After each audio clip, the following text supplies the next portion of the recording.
Oh, we're back. Hi, how's it going? Must be another month. Oh my god, we're gonna start with TV shows. I've actually watched a few more TV shows than I expected. Started with the Muppet Show, season 1, episode 24, because my parents had watched. I feel like I referenced this last time, but my parents had just watched the Jim Henson documentary on Disney Plus, and of course they put on some episodes, and I suggested this one because it had Vincent Price, which was great. Funny guy. Also a decent way to start off Pride Month, just, you know. Then we had... I'm still going through The Shield, I'm still in season 4.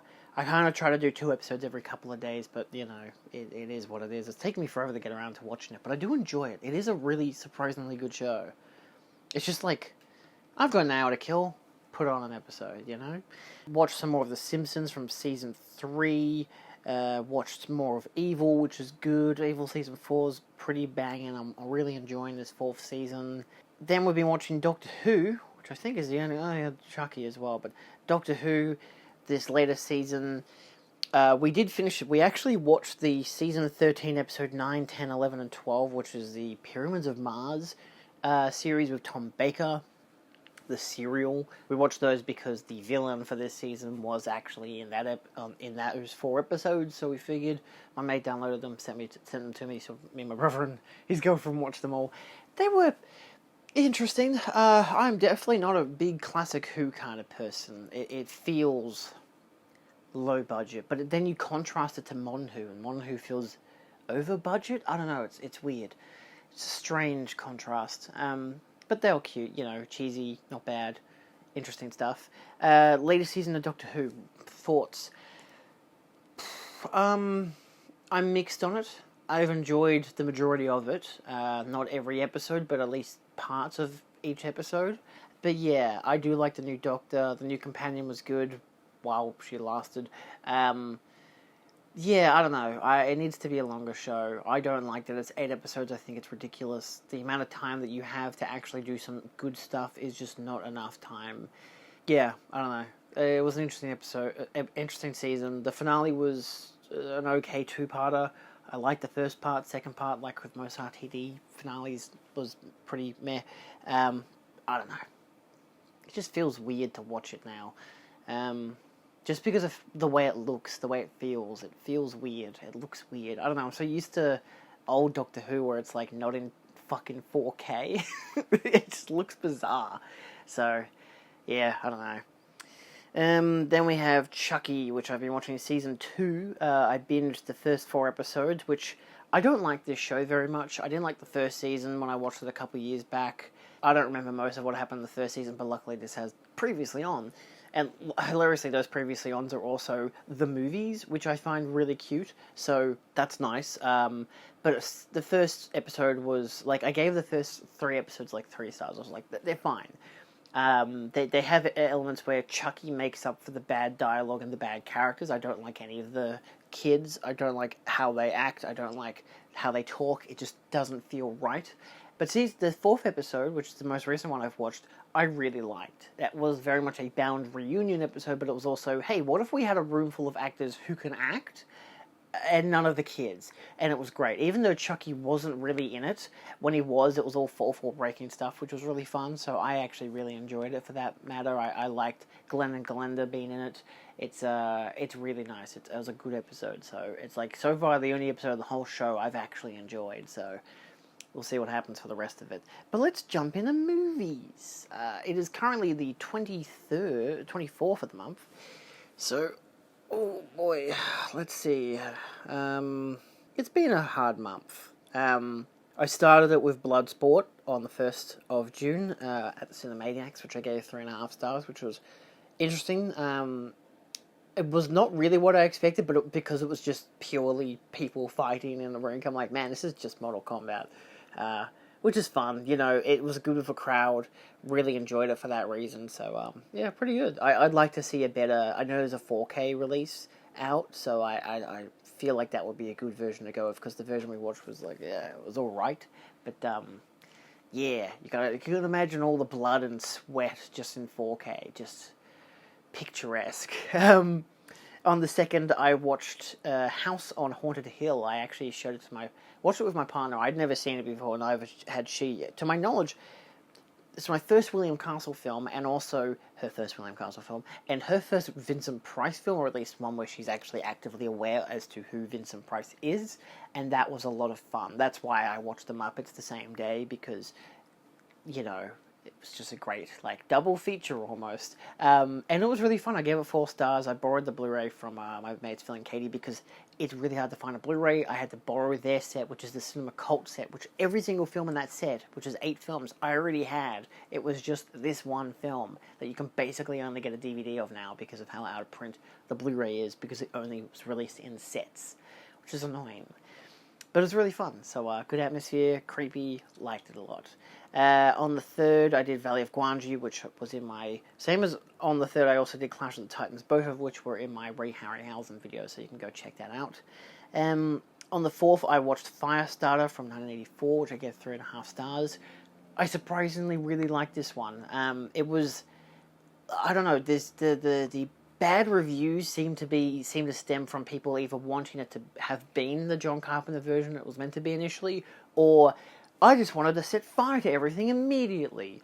That was one review someone I actually follow had given it, and that was like, they'd given like a 1.5 stars. I'm like, the fuck are you talking about? So I guess dramatic conclusions don't make any sense to most people anymore. But I really liked it. I thought Drew Barrymore was good. Most of the cast were pretty good. The effects were surprisingly effective, especially by the end of it, where she does start throwing fire, and it's crazy. But this was part of the Vision set, so I plan to watch it again eventually with Lee's commentary, so that'll be really nice. And unfortunately put myself through Rekindled, the second movie. I don't think I want to do that, but I probably should. It's also really long. Anyway, on the 5th, I watched a slew of things. I watched Gay USA, which I got the DVD for. I was hoping to get the Blu-ray, but the Cinemaniacs had the DVD. I'm like, I'll get the DVD. It's cheaper than the Blu-ray, and in all honesty, it's one of those few examples of you don't need a Blu-ray for it, because the print, the remaster, is identical. A Blu-ray might give you a bit of an uptick in detail, but they're both filmed on pretty poor quality film, but it still looks pretty good as it is. The sound is good, the image is good. It came with a slew of special features, which is why I got the DVD over going to the Astor that same week to watch it. I gave it 4.5 stars. I really enjoyed it. It's a good documentary. It comes with a good selection with Gay and Proud from 1970, Freedom Day Parade from 1974, Parade from 1972, and Gay Power from 2012, which was like, I think, another 70s, like, just, it's basically released in 2012, but it's filmed in the 70s. It's basically just a bunch of like raw footage with people just talking over it, of parades, of pride parades in the 70s. So it's a really good collection, and if you are interested in that kind of stuff, I definitely would suggest the DVD or Blu-ray, because it's a really good release, and it comes with a commentary as well. An amazing slew of special features. I feel like I should do like an anatomy of a Blu-ray for it, but of course I didn't get a Blu-ray now, did I? But yeah, no, it's a really good release. Great selection of short films. And then to tie that off, unthematically, I watched Kindergarten Cop. I don't know. I wanted something that wasn't just, I don't know, gay, I guess. I don't know. Kindergarten Cop, is that the antithesis? I don't know. But it was fun. It was not an amazing film, but I gave it 3.5 stars. I watched the new Kino 4K, which I've had for a couple months now, and surprisingly bare bones release for a Kino release. Which kind of sucks. I think it has like maybe one audio commentary, and that's it. So yeah, it's not the best release, but it looks good. It's a good picture and audio quality, so I'll give it that. I mean, it could have been gayer. I don't know, maybe? Question mark. Would that have worked better in the theme of the day? On the 6th, I did a very interesting double feature. I watched The Howling from 1981, which is the 4K release, because my mates accidentally bought it for my birthday last year, and I had the 4K steelbook for like 3 years by that stage, and I still haven't watched it. So I figured, alright, I'll watch it, you know. So I watched it, I really liked it. I gave it 4 stars. It's very different to what I was expecting. I knew it was going to be a werewolf film. I didn't expect it to be a sex cult werewolf film, which I feel like I should have, because I've seen the sequel. It's the only film of the series I've seen. I have the first three, and I've only seen the second one, and now I've seen the first one, and the second one is a lot more horny, but the first one's a lot better directed. So, yeah, first one's good. It's 4K, immaculate. Amazing 4K. There's also, on the same day, I watched Cujo, also in 4K from Kino. Beautiful movie. I gave it 4.5 stars. It was so shockingly powerful. Like, Dee Wallace is so good in that movie. And to think I'd never seen it, but I wanted to watch, again, by this stage I'm watching more films that, like, Lee had involvement in. Lee had done a book on The Howling, which is, like, well out of print, but he did a commentary for Cujo, and I plan to, again, watch it again with his commentary, but he did a book on Cujo as well. So now I can read the book because I've watched the movie, but I really liked the movie. Really good release for the 4K, so definitely recommended. On the 10th, I did... Oh, this is... So, 5 days later, 4 days later, because I spent the weekend with my partner, so hence watched, like, Modern Family and Simpsons and stuff. I saw Hitman on the Netflix. I gave it 4 stars. I mean, you can't go wrong with a Richard Linklater film, but then also Glenn Powell, amazing, love him. The girl who's in it, which I feel like I should credit just because I should, Adria or Jonah, that's a hell of a name. I'm so definitely mispronouncing that. Very good, very funny, very interesting. Not what I expected again. I was expecting literally just a solid, like, action film, but I'm like, why would you expect that, Julian? It's a Richard Linklater film. Of course it's not going to be a solid action film. And it wasn't. I loved it. Very good. On the same day, because, of course, over the weekend they'd announced Aardman? It is Aardman. So Aardman had released a trailer for the sequel to The Wrong Trousers. So I watched The Wrong Trousers, because I have the Blu-ray set, which is a very good set. Comes with every single short that they've done, including the ones that were released online. The only thing it doesn't have is the film, obviously, but it does have the short that they did after the film. But I gave The Wrong Trousers 5 stars. Absolute masterpiece. And then, I was really in the mood the next day to watch more Wallace and Gromit, so I watched A Grand Day Out, which was really good.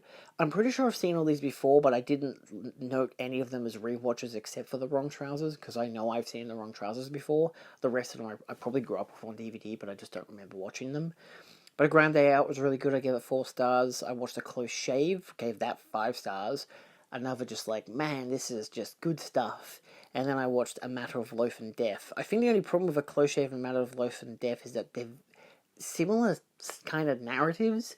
Like, the animation is more improved as they go along, because, again, this is like 13 years the difference between A Close Shave and A Matter of Loaf and Death. But the narrative is very, very similar, and that was a bit disappointing to watch, so hence I gave it 4.5 stars for A Matter of Loaf and Death. But at the same time, very good, very funny, and they definitely have been linking that there has been a missing penguin throughout all of these films, which has been very funny.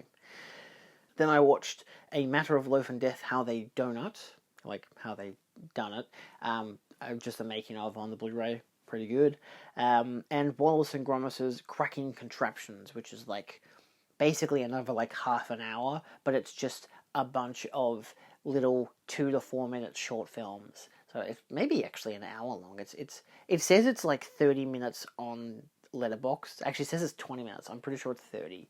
But yeah, it's just a bunch of little short films that they made for the internet. So they're like upscaled from 480p, but they still look pretty good. And they're just like fun little things. On the 12th, I did a double feature of The Pack, which I gave 4 stars. I did a recent Blu-ray review of it, which surprisingly blew up. But it had a great selection of special features. I really enjoyed the film.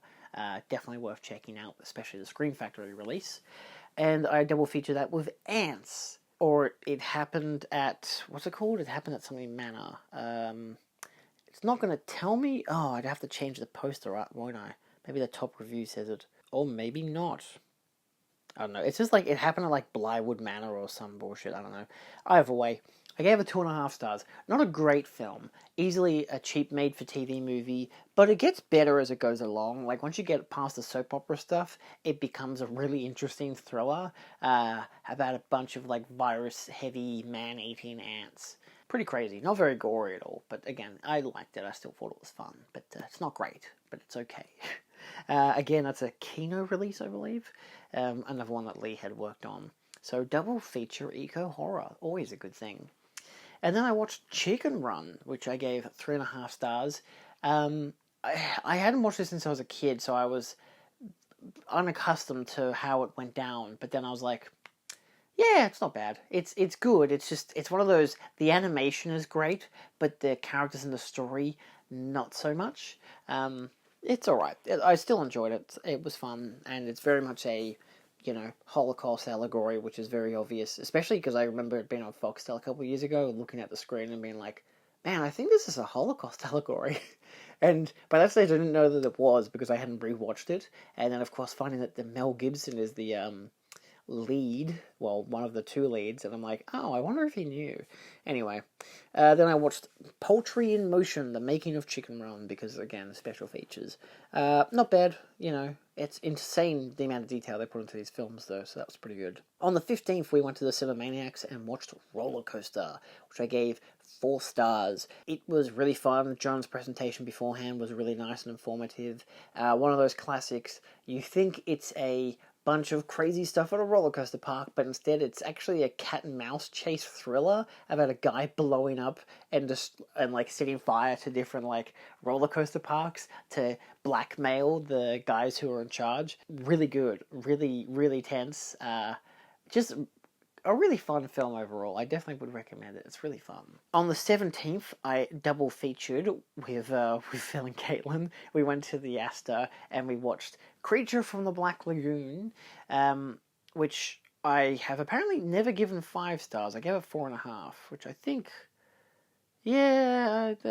seems appropriate. I felt like I would have given it 5. Anyway, got to see that again on the big screen, which was really fun. I haven't seen it since I saw it 2 years ago in 3D. I've since bought the 4K UHD, but this is definitely still the 4K scan, so it obviously looked great. But still good classic monster movie. Can't go wrong with a creature. Love him. It's always amusing to hear people laughing during what I think is the most terrifying part of the movie, which is when he's imprisoned on the boat and he's just staring out of the water. It's really eerie and really creepy. I love that scene so much, and so many people laugh at it because they obviously it's a goofy little water man just in a thing, and it's kind of funny because you don't know if he's looking or not, but then it's when you watch it, you realize he is, and he's just planning the whole time. It's so creepy. I love it. Double featured it with Tremors at the Astor, which, my god, the 4K looks so much better than the print that they showed. They clearly showed an old, either a DVD or Blu-ray upscale print. Oh, looks so bad. But a great film. 5 stars. Great with an audience. So much hollering and howling at the screen. It was great. We were down below, so we just heard all the noise above us. It was really fun. It's just a great film. On the 19th, I watched a double feature again, Crimson Peak, the 4K UHD, which again I did a Blu-ray review for. Fun movie, gave it 3.5 stars. Again, because I'm not huge into gothic romance, it wasn't really my thing, but I like the horror, I like the production design. If you've seen that video, you know how much I love the production design, and I spent the next 2-3 hours watching behind the scenes stuff, and it's oh my god. And I didn't even finish all of it. There is still so much stuff I have yet to watch, and it's just an immense wealth of stuff, but still, good stuff. But I really wanted to just watch something that was cheap and cheesy, and right after, so I watched Tammy and the T-Rex, which I gave 4 stars. Honestly, genuinely hilarious. I was watching, being this is meant to be funny, right? This is really funny. This is meant to be funny, right? I could imagine this would be so amazing to watch with a crowd. But watch it with the right people, you'd be fucking cacking yourself. The new 4K looked great. It was the 101 films released that Caitlin and Phil had, so I borrowed it from them. But the special features, the print, it's all from Vinegar Syndrome. I imagine the Vinegar Syndrome 4K, which I'd like to get at some stage myself, would look amazing, because apparently it's all the same stuff.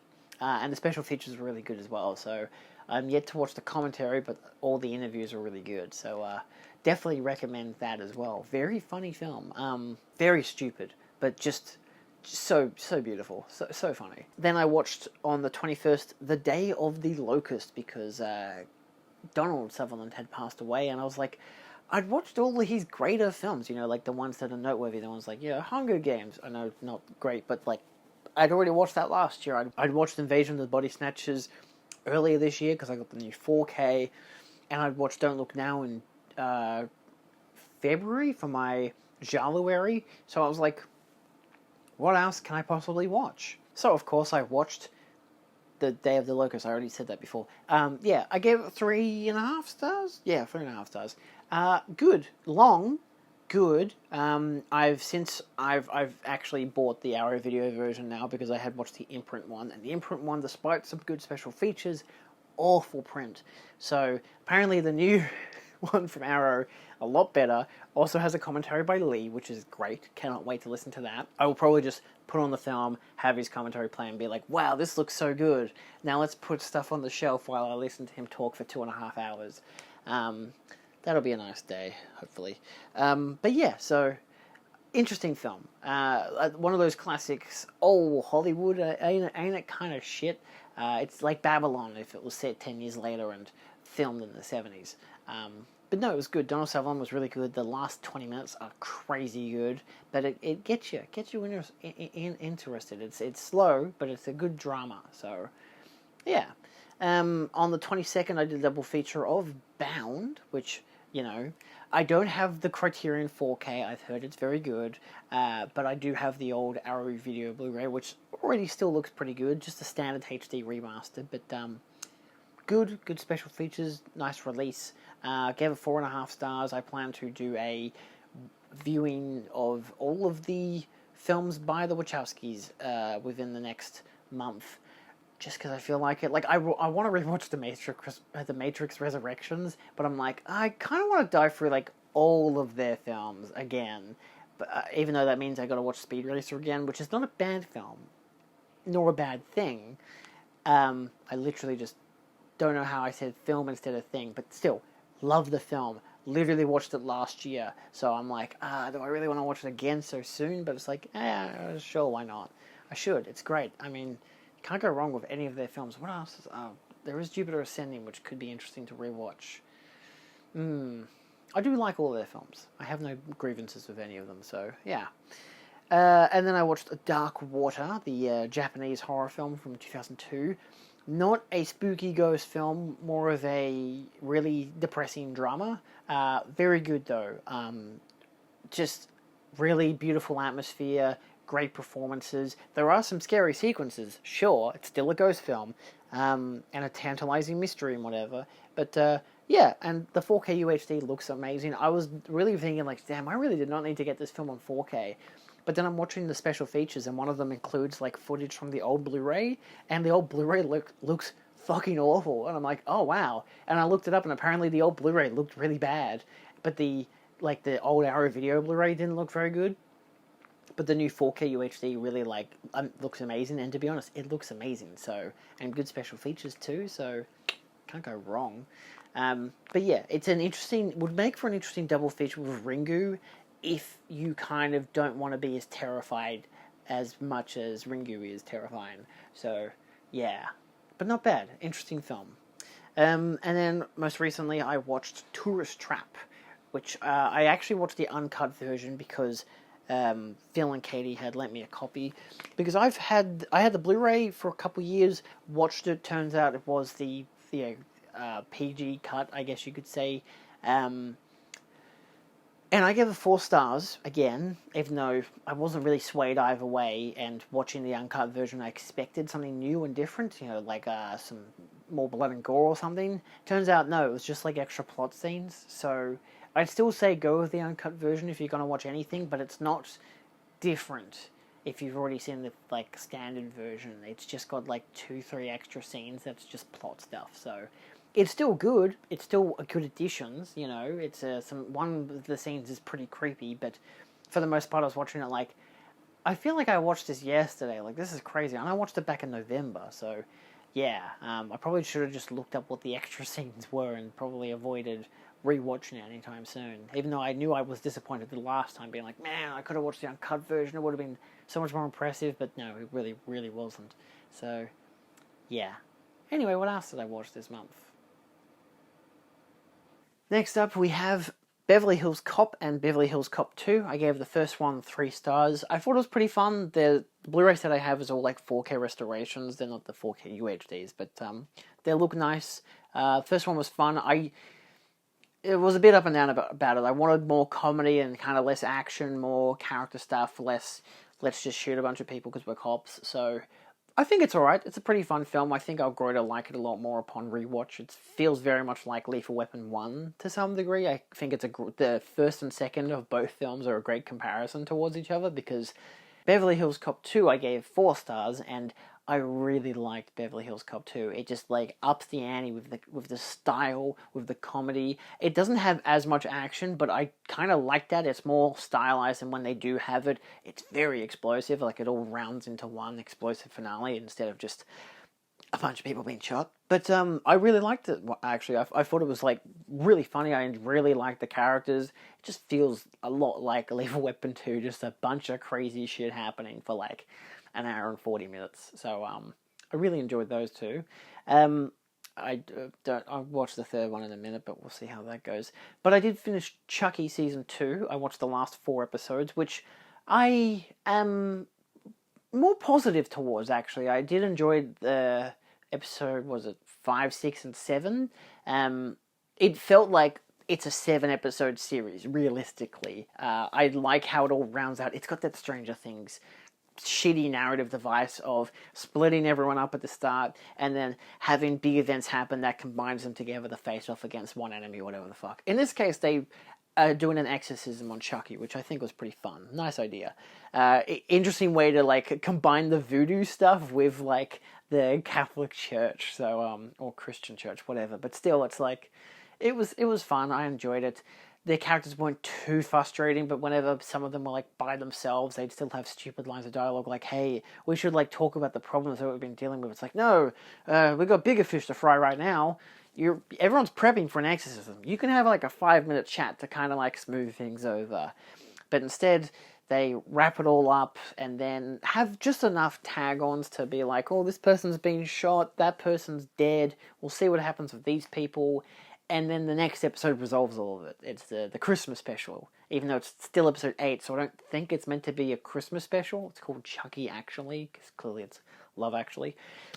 The first half is kind of painful to watch. It's a lot of generic, hallmarky Christmas stuff, which I feel like is meant to be the joke. Most of this show I don't find very funny. The humor just doesn't land for me, but they resolve things with some other characters. They basically, technically kill off Glenn and Glenda, who are my favorite characters for the show. All my favorite characters get killed off. It's really annoying, and most of them were introduced in this season. But they have an obvious resolution for the Glenn Glenda stuff, which I very much expected, because obviously I know what the fuck's going to happen. It's very predictable. They finally have their resolution of, hey, we're all happy and everything's great now, and then people start getting murdered again because we can't have resolution in a slasher series. And yeah, the first half of the episode is basically the bad, boring, crappy stuff. For like 10 minutes you get like proper resolutions that like, oh, Chucky evil, this and that. And then the rest of the episode is just set up for next season. So it feels really weird. It's a really weird episode. I didn't like it very much. There's great parts in it. Whenever Chucky shows up, whenever Jennifer Tilly shows up, like, there are some great scenes in it, and I really enjoy those characters. But yeah, the third season is not on Blu-ray or DVD yet, so I might have to stream it somewhere. Apparently it's on Tubi, but I think it might be on like SBS On Demand or some shit, so I gotta find it. So, as an overall, I think the season's better than the first. Still don't like the first 3 episodes, and I don't know if I'll ever rewatch it realistically, so the collecting of physical media kind of sucks, but it looks great in HD. But yeah, so it's better than the first season. It still has some really good episodes, like episode 4 I really liked. Episode 7 was still pretty good.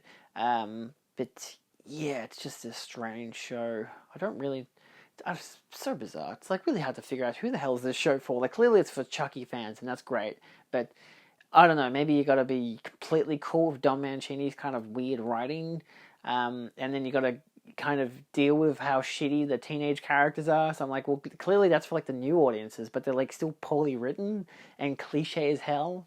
Yeah, it's like, and the show really emphasizes how the main two characters are gay, and I'm like, that's fine and whatever. Like, I obviously have no fucking issue with it, but every time it feels so unnatural the way that they behave about the fact that they're gay. Like, okay, this is a scene where you're gay. Remember, you're gay. We're gonna film this like you're gay. Like, it's so highlighted. Like, none of their relationship feels natural. It all feels glamorized. And I hate that because there are characters in the show who are literally non-binary and they don't even really make a big deal about it. They have one character who references it and they get brutally murdered. So it's like, I mean, well, probably not brutally, they get poisoned, but like, you know, why is one thing so heavy-handed but the other thing isn't? I don't know, it's bizarre to me. Well, not really heavy-handed, just awkward. It's really awkward. But, you know, the characters being non-binary or other characters, the adults being queer, it's like, that's fine. But these teenagers, it's weird. I don't know, it's because they're like trying to figure out their relationship. It's like, yeah, I guess, but maybe that's just it. It's just a weird, awkward way of them just trying to figure out their relationship because they're teenagers. And that's fair, because, you know, teenagers find it hard to develop relationships because that's the point, they're young, you know. I was there once, it happens. So, maybe that's probably what I'm looking at. It just still feels just awkward. I don't know. Anyway, I should probably find out if the actors are gay. That would probably help. But, we'll see. Anyway, what else did I watch? Controversial takes from me about fucking Chucky, my god. So, next up was actually not Beverly Hills Cop 3 because it's a Wednesday night. Most Wednesday nights, most people in the house are away for a couple hours. So I was like, instead I felt like watching a film that my friends had actually lent me, which is Hangover Square from 1945. It's the Kino Lorber release, which is a 4K restoration. I gave it 4 stars. It's a really interesting, like, very tight, 78-minute long thriller by John Brahm, starring Laird Krieger, who I'd never heard of before, and it actually comes with a one of those like mini documentary TV episodes for called The Tragic Mask: The Laird Krieger Story from 2007, which details his life and career, as short as it was. So yeah, really interesting thriller, really good, great score, really well shot. It's one of those things where you watch older films like that where they have such insane camera movements and camera work, and you're like, I know this was like already decently mastered by this stage, but it's just so fun to see it. Usually it's shot reverse shot, but this is like constantly dynamic camera movements, amazing performances, really good. I definitely worth watching for a old 1945 noir kind of thriller. It's not really a noir, but it's kind of, because it's kind of a detective story, but not really. But murder mystery at least. Very interesting. But I did follow it up with Beverly Hills Cop 3. I gave it 1 star. I only liked the cameos, which included the likes of George Lucas and Joe Dante and Ray Harryhausen. There were a couple more as well. Some that I just don't know, but I am, well, watching it, I was like, that's definitely a cameo. And then looking it up, it's like, yep, those were cameos. There is bloody stuff on my fingers. Yeah, film is really bad. I can see why people don't like it. I'm like, yeah, just stick with the first 2. I've heard at least 1 good review for Axel F, so I'll be watching that when it comes out in July, hopefully. But yeah, I would never recommend this film to anyone. Absolutely worthless. And because I hated it so much, I sat through the whole fucking thing. I'm persistent. And because I had the Blu-ray, I kind of had to. I did watch The Return of Godzilla from 1984. I really wanted to rewatch this one because I'm just like, I just want to watch a Godzilla film. I gave it 3.5 stars. This is the Japanese version, so it is longer than the American cut, which I still haven't seen, thank God. But yeah, the film's a bit awkward. I will probably do a Heisei series review soon because I'm kind of in the mood to dive through all of them again, even though I only watched them like a year ago, but I guess kind of having a more, you know, recent memory of it will help. But yeah, wasn't bad. Definitely could have been better. I definitely think it's improved more with something like Shin Godzilla. So yeah, and I feel like I should have watched that instead, but I only had like an hour and a half, and this was an hour and 40, so I'm like, oh, I'll watch that. All right, whatever. On the 28th, I watched Godzilla vs. Biollante. This was great. Like, I gave it 4 stars. It's one of those films where it's like, it has everything I want from a Godzilla film. You get Godzilla, he looks amazing. My favorite design. You get Biollante, a great villain who, in concept, is great. In execution, not so much. It's basically only in like 2 scenes. It's very weird. But you get the great military stuff. You get them still trying to defeat Godzilla with other tactics and whatever. The effects look great. It's all really well shot. The DVD print doesn't look fantastic. It's definitely one of those, man, this would look so good with a 4K, like, UHD. Just a remaster of some kind. It would look stunning, because it is a beautiful film. And, of course, I did give it 4 stars, so it's one of those, if not for the kind of awkward, like, there's a weird espionage plot and whatever, if not for the awkward, these characters speaking English, it's phonetic, so it's not really easy to understand what they're actually saying, and it has Japanese subtitles on screen, so I'm like, I don't actually know what they're saying half the time, which is really annoying. But it has some amusing parts when they do speak English. One guy in particular does this whole sequence, opens the window, Godzilla's destroying stuff in the background, and it's a great visual, and then he's just like, damn, hits the table. It's Godzilla. 10 out of 10 acting right there. Crazy film. Really, really insane. But yeah, so we'll dive through the rest of the show, the Heisei era, as the weeks progress. So yeah. So we're on to our last couple movies. My head killing me. It turns out exposure to the elements kind of shit. So Friday night, that was after I watched Biollante, I actually watched the Muppet movie, which was on Disney+. It's my brother's girlfriend's birthday, so I expected them to use the theater room, whatever, so I was like, that's alright, I'll just go on my laptop. And I got bored, so I was like, I guess I can stream a movie, because I don't have the Criterion channel right now, it's on pause, and I was like, oh, what else is there? I went on Disney+, and lo and behold, I looked up comedies, and Muppet movie came up. Actually, it didn't. Really hard to find anything on that goddamn website. Really, really annoying. They just give you like 20 suggestions and then you kind of got to fend for yourself. It's stupid.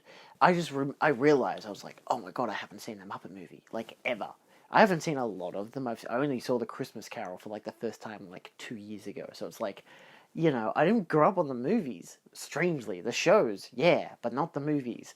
So I think that's a detriment for me personally, because it's one of those things where it's a really fun, positive movie that all kids would love.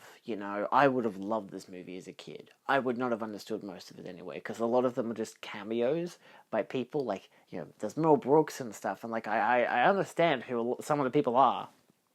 Not all of them.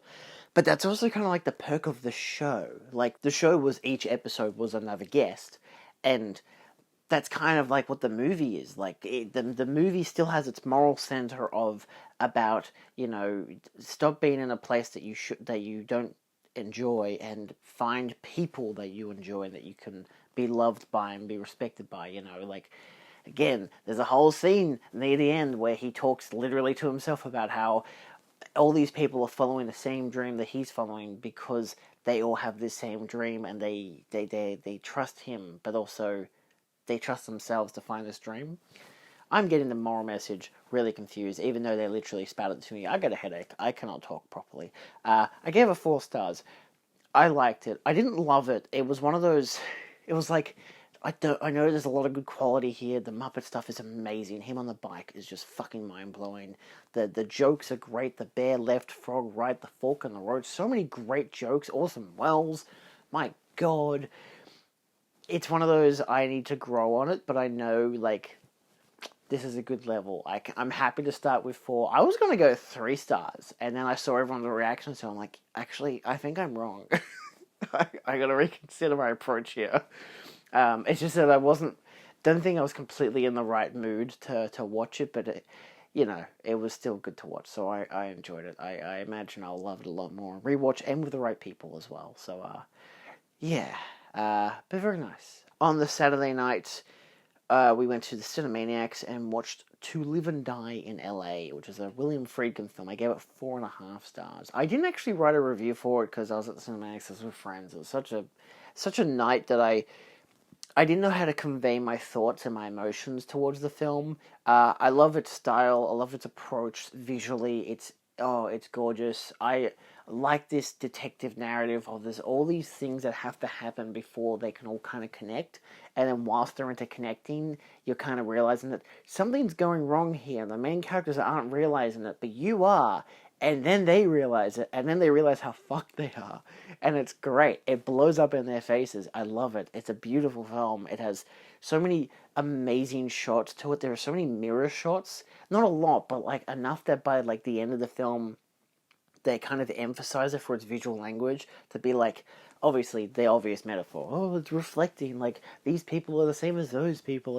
They're all one and the same, realistically. They're all doing the same thing for their own gain and this kind of shit. It's like equalizing the playing field, and I really like the obvious metaphors. But there's a great scene where Willem Dafoe walks into a bathroom, and he's talking to his girlfriend who's sitting there looking in a mirror, and there's, you just see him walking towards her, and then he walks past the camera, and you realize you're looking at a mirror, and she's looking in the mirror, and then it was a mirror the whole fucking time, and then he goes in to kiss her, and you can only see him kissing her in the small little mirror. It's a fucking beautiful shot.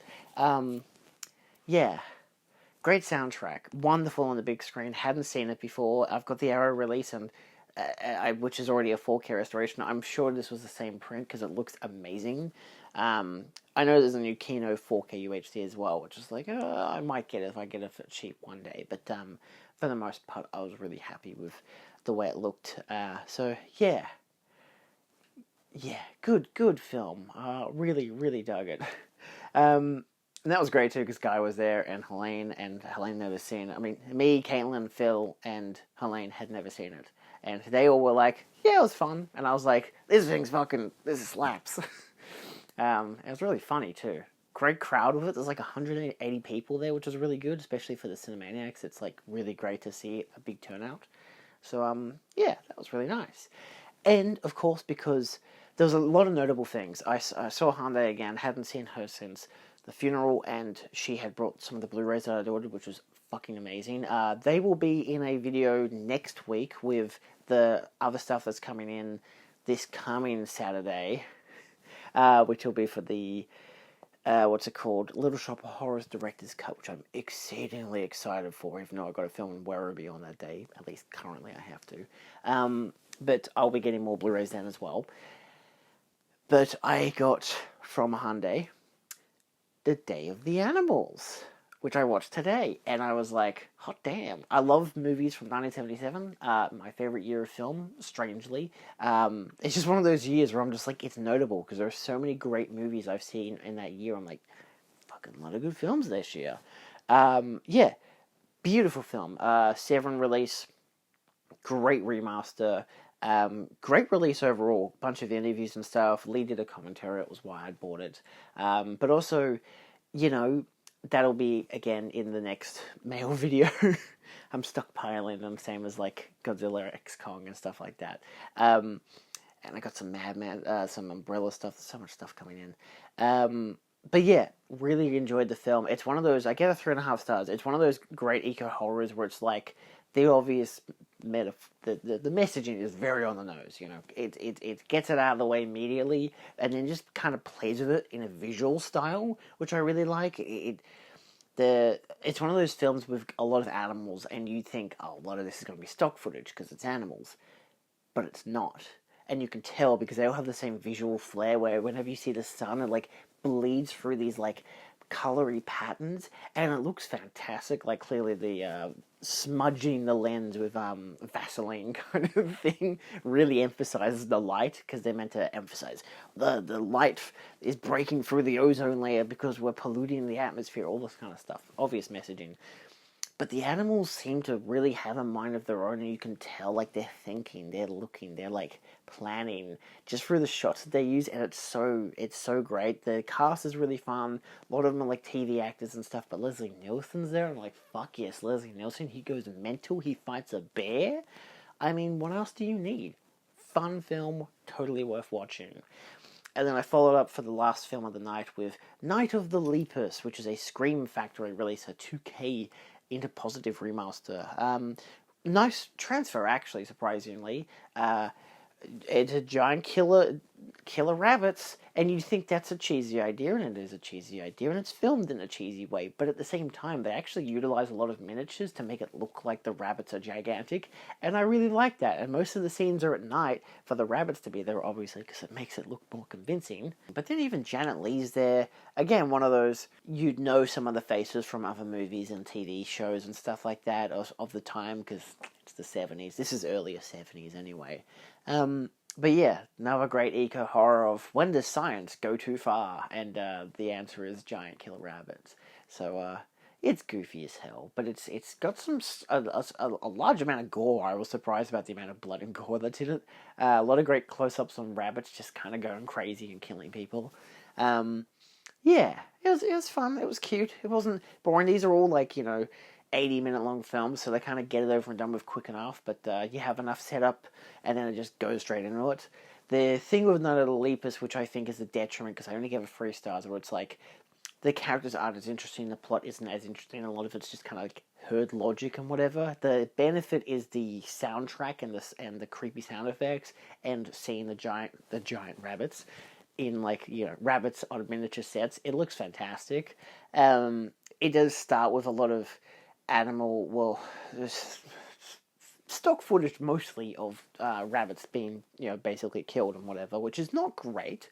But, it's emphasizing the element of pest control and stuff like that, which is a relevant topic within the movie. Like, it's not just there for let's just kill a bunch of animals kind of movie. It's relevant to what it's actually talking about and whatever. And most of it's stock footage anyway, but once you get past that and it becomes about giant killer rabbits, then it's a lot more fun, but still a lot of rabbits dying. Probably not actually dying, realistically. It's the same as Day of the Animals. All the animals that are dead are fake animals kind of deal, so, yeah. But that's just the thing with eco-horror. If you're going for eco-horror, you kind of have to be on board with the idea that animals are going to be killed. Same with the pack, and with ants, and with frogs, you gotta be on board with that. If you don't like the idea of seeing animals getting hurt or whatever, then just don't watch it.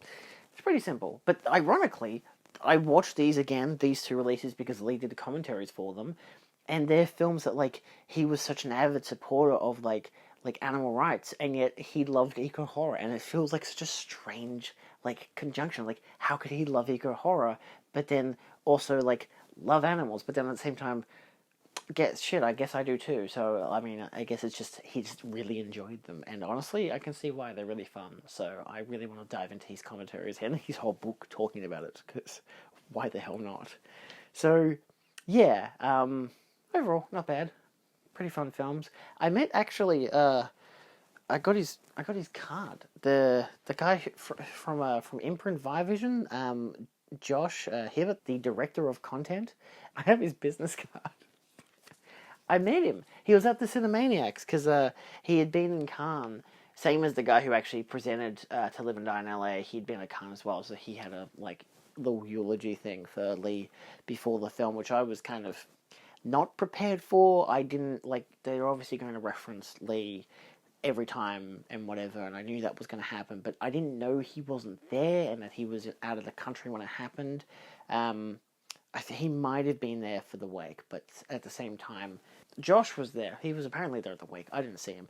But I met him on the night, and that was really interesting. So we had a lot of, a long discussion about imprint and about Blu-rays and physical media. He was really nice, and he recognized me immediately from my channel, which was fuck, someone who's actually important in the physical media space is recognizing me. That's bizarre. But, yeah, so he's seen some of my videos before, which is really cool. So, yeah, so there'll be a lot more imprint stuff coming out soon. for obvious reasons, but also because there is a bunch of stuff I actually want to get, so I put in another order from them, and I'm doing more Blu-ray specific reviews, so yeah, we'll dive into those as they go. But really lovely meeting him. It was just really nice, kind of like hearing all this stuff that he was able to say about how the physical media space works, and I find that stuff to be really interesting, because as someone who buys a lot of physical media, I like understanding the mechanics behind it all. So yeah, hopefully I can get him onto a interview or something soon. If not, it is what it is. We're all busy people. So yeah. Anyway, thanks for watching. This has been This Month In, and or what I watched in this month. Okay, bye. I need to sleep. Oh my god.